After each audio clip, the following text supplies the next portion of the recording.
born in the hospital, not in gridlock. That's correct. And Those then, days we didn't have much gridlock. We didn't even know what it was. so then after the war, you became an apprentice carpenter. Well, by that time I got out there, I learned a lot during those 38 months. So there was a great demand for carpenters. Yeah, there was a big house building boom after the war. Yes, but it hadn't started right at that time. But it took a little time to get started.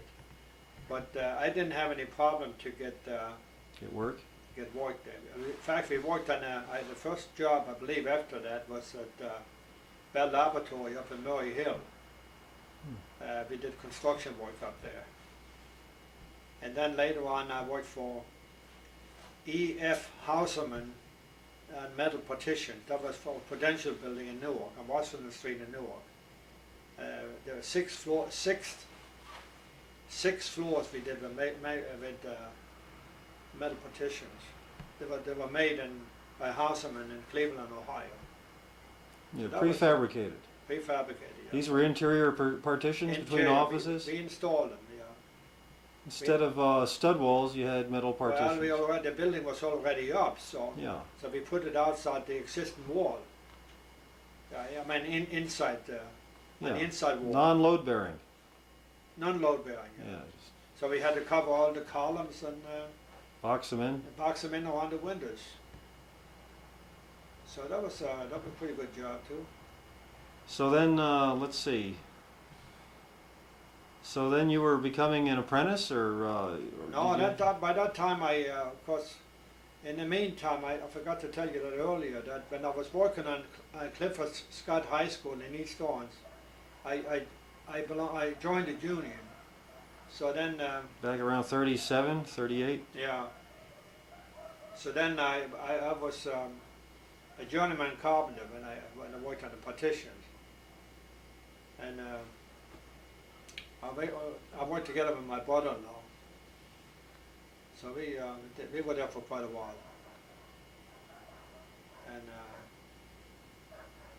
And later on I became a foreman for a company from Passaic, and I was with them for about 10, 12 years. Randall Construction Company from Passaic. They did a lot of school work. When was that? About 1951? No, I think I started with them in 49. The first job I had with them was up in Upper Montclair on the Bradford school in Upper Montclair. We built an addition to the school. Because those days, most of the schools were too small and they had to build additions to them. And this is one of them. So, This is the baby boom. well, yeah, you might say that. So, well, you got to take it during the war. There was no construction going on. You couldn't get building material.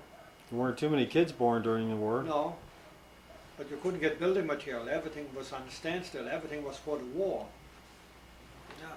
Oh, so a lot of them just deteriorated and they didn't get Sure replaced. they did, yeah, and they were old-fashioned and they modernized them. So I worked for Randall about 10, 12 years. Now, when did you build a house there on Birchwood Avenue? About 1950? Well, in 1948, we built. I started, we dug for it in about either April or May, and then we moved in October, November, I think. But most of it work was done on part-time. Evenings and weekends? Well, Saturdays. Mm-hmm. I never worked Sundays. But my brother-in-law and I, we worked there. We took off time from work, and I paid him, of course. And Uncle Axel? Yeah, and we worked there for maybe a couple of months, every day. Oh, he was there full time, and you were too? Yeah, full time. So did you have a construction loan from the bank, or did you just No, take it out of savings? We had a private loan. Oh. We had a private loan from I think that was my father now. I'm not Oh. sure now. A very small loan, and we paid it back in no time. So the house those days, with the lot, I think, and it cost about $15,000. But that's not including my work, Your labor. my labor. See, Now the only house up there at the time was Palmer's and Well- Glazer's. Palmer and Glasser and Saunders' house was on the corner. Oh, he was there before you? Yeah, but there was no road going in there that time. There was just Trail maybe? a trail, like a driveway, big oversized driveway going in there, with a big oak tree in the middle. That's all it was. We had it like that for several years, you know. And then finally the town, they decided to put the street in, but then everybody was assessed, all the property owners was assessed. So, Well, when did you move into the house? About 1951? no, that was in 48. Oh, 48. Yeah, in fact, last year it was 40 years. 40 years since we moved in. And last year was the 40 years since we built. So we moved in, but it wasn't quite finished. But the cabinets in the kitchen were not completed, and the plumbing was not completed. So one time we had I think it was a Christmas party, the first Christmas party up there. My mom didn't even have a sink in the kitchen. You had to do it do the dishes in the bathroom. I think that was happened. So you moved in there in 48. And then after you moved in, then you went back to work full time, I guess. Oh yeah, I was in great demand then somehow. I don't know why, but I was in demand. I didn't have any problem to get to work, get the jobs done, to get work. Yeah. I always done my best and worked hard. You know, that means a lot. Now, when did you become a foreman? About 55? Now in 49. Oh, 49. 49 when I started with Randall Construction, then I became a foreman. Now, you worked with Randall till about 59?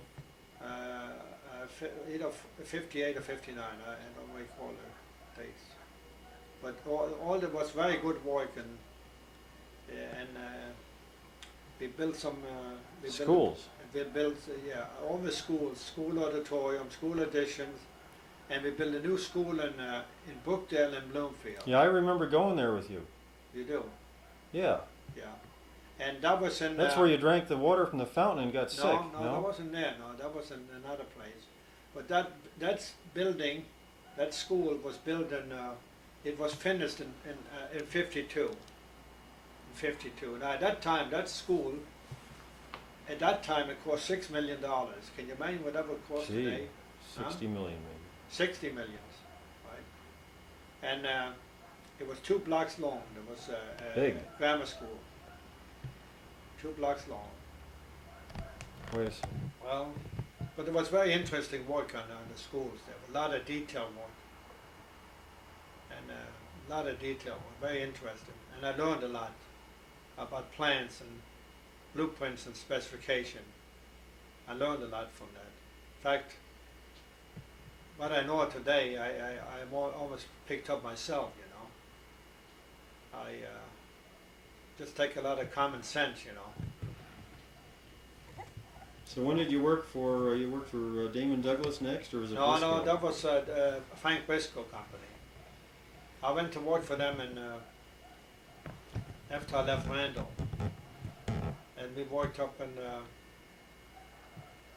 Murray Hill for Bell Telephone. And we worked I worked on the big telephone building down in Homedale, which is probably the biggest building in the state.